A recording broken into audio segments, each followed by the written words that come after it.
So she's in a coma, beautiful woman. She's in a coma. My dad is like, all right, well, this sucks. He's in the program, AA, and he goes up to one of his friends and they're talking to They find out that a close friend of his is dying.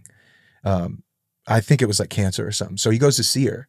And like her last words are like, take care of my daughter. And her daughter was like this young 21-year-old girl. And he took care of her. He fucked her and knocked her up. No. Yeah. Oh, that's so AA. She is so AA. Everyone's fucking each other. And anyway, knocks her up.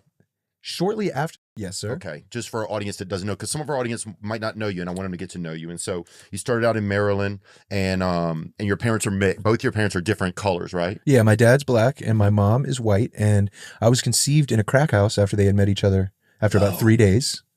Yep. And then a Bender baby. Bender baby. Yeah. My mom was a prostitute. My dad was a crack addict for a long time. I'm named after my dad.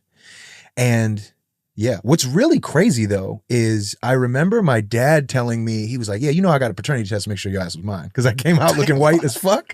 Yeah. Because it's very apparent my father is a black man. Like he's not half black, he's not this, he's fucking black. And I thought he did it like when I came out the canal. But literally, bro, like 3 days ago, a buddy of mine was at my crib and he's like, oh, fuck, I got a warrant. I'm like, what do you mean you got a warrant? And he's like, I got a warrant in Maryland. And I'm like, bro, when's the last time you were there? He was like 10 years ago. I'm like, oh shit, what do you got to do? So he has to write the judge. Long story short, he was looking up his criminal history on this website. And he's like, yeah, you can type in anybody's name. And I'm like, yo, type in my fucking dad. So he types in my dad. And my dad's like, bro, he like stole my identity and maxed out credit cards before I was 18 and shit because we have the same name. And so I'm like, let's look it up. So we look it up and I'm just seeing like petty theft, car theft, possession charges. And then I see Terry Lee Miller, my mother's maiden name, versus Robert Hall, defendant. And I'm like, what the fuck is this? And it says paternity/child support. Bro, it's like 1999, so I'm 9 years old. Right. And I look this, it's so crazy. Like, bro, I never knew, like, I heard about it. I kind of saw things when I was a kid, but you don't really put too much together. Yeah, and then you see on the internet, you're kind of, sometimes you're like wandering through yourself. It's like I'm reading, I already wrote a biography. You know what I mean? I wrote an autobiography. So now I'm reading something that's even crazier. And so what's hilarious is that it shows like that my dad took a paternity test because he was like, that ain't my baby. Yeah. 9 years later. Who waits 9 years? Wonder what if you did something at 8 years old that he's like, nah, I'm out. Yeah. But the best part is, fuck the internet, I'm black. I told you. Yeah. I fucking told you. Yeah, so yeah, that was wild. Really crazy. So I'm one of 9. Wow. But I'm the only child between my mother and my father. So my mother has all her children are with black men. And all my brothers and sisters on my dad's side, so everybody's mixed, but I'm the whitest looking mother. I'm the most transparent. And what's crazy is at 33 years ago, after I was born, my dad got a vasectomy. Okay. And then 5 years ago, I find out that I have a little brother. No. So the story is a wild one. Now, so he was already chopped out and then he got a new baby somehow? Yeah, that shit just poked through. And it's his. Because they made him get a paternity test. Just like me. I know, dude. So what's he probably just has a stack of pee tests at his house, man. What's wild though about my dad is that, who I love, I'm just keeping it real. You know what's I always find really funny is like sometimes my family will be like, we don't want our business out there. And I'm like, well, you shouldn't have done all that dumbass shit. What the fuck do you mean? But anyway, I would never say anything too crazy. But this is all public fucking knowledge. So either way. Yeah, exactly. So my dad, I find out I have a little brother. It's like 2018. And I wrote about this in my book because I actually wanted to adopt my brother, but that's another story. So I had a stepmother. Her name was Debbie. And Debbie and my dad would use together. And Debbie OD'd and wound up in a coma for 4 months. So she's in a coma, beautiful woman. She's in a coma.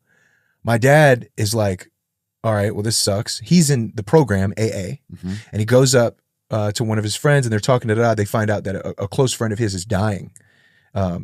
I think it was like cancer or something. So he goes to see her.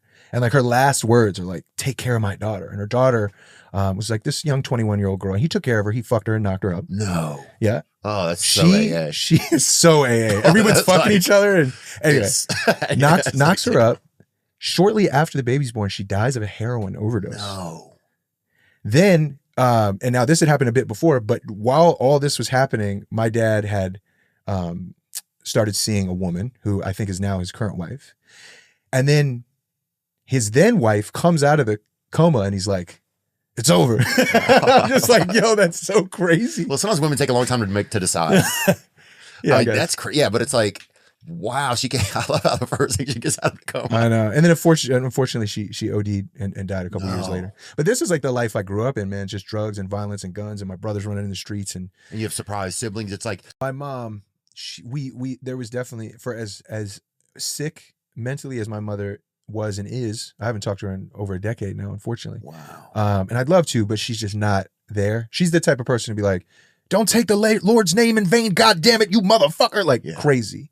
You know what I'm saying? And she'd hit me with the hard R and all my brothers and sisters growing up. It's weird. It was really? Like, yeah, man. Your mom would M-bomb you. Yeah, bro. It was like this systemic, because she, you know, I remember her telling me that she brought, you know, a 14-year-old black boy home to introduce to her parents. And they were like, we don't mix with their kind here, like wild shit. Right. It was like old school racism. Yeah. Stuff. So it was in her, because she would always, obviously she's fucking black, guys. You're not, you know what I mean? It's like, you know who's fucking them. Usually back in the day, they were driving like a Honda Civic.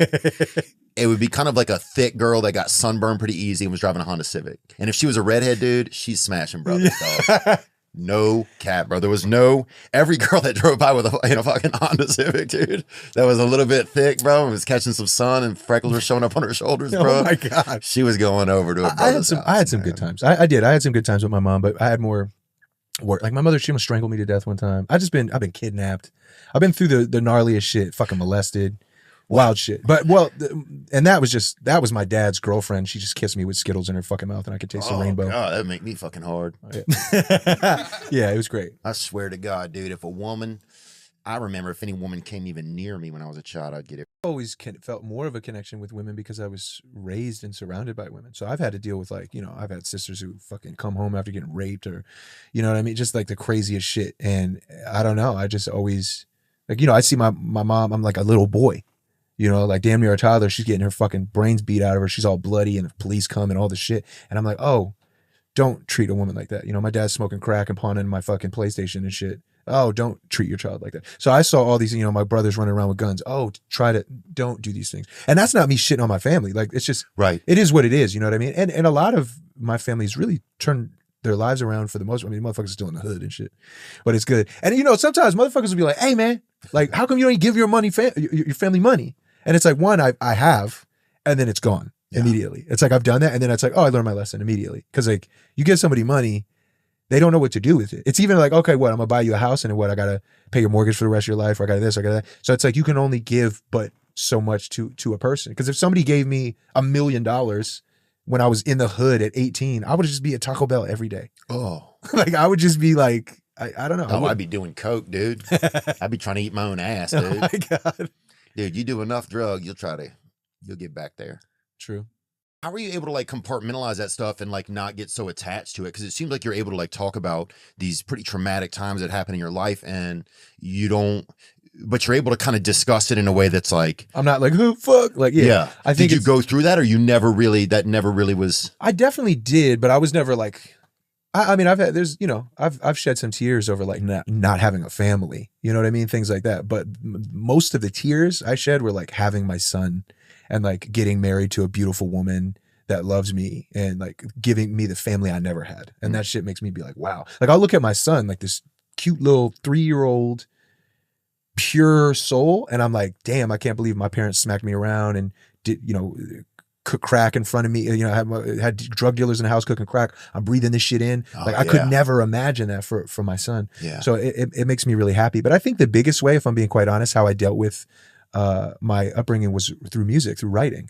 You know what I mean? Because like, a lot of people are scared of therapy or this or that. I've been in therapy for over 10 years now, and it's helped me a lot, and it's given me a lot of tools to break down and better know myself. But before I, you know, sat down with any professional, I had to really look in the mirror and be like, yo, like, what matters to you? You know what I mean? What do you want? What don't you want? And that's why even with the raps and shit, like, I didn't look at it at hip hop and go, oh yeah, I'm a boats and hoes and bitches. And I didn't see it like that. I saw it as a business. And I say, with persistence, determination, realism, and wanting success more than your next breath, you could truly fucking attain anything you want. But a big key is realism.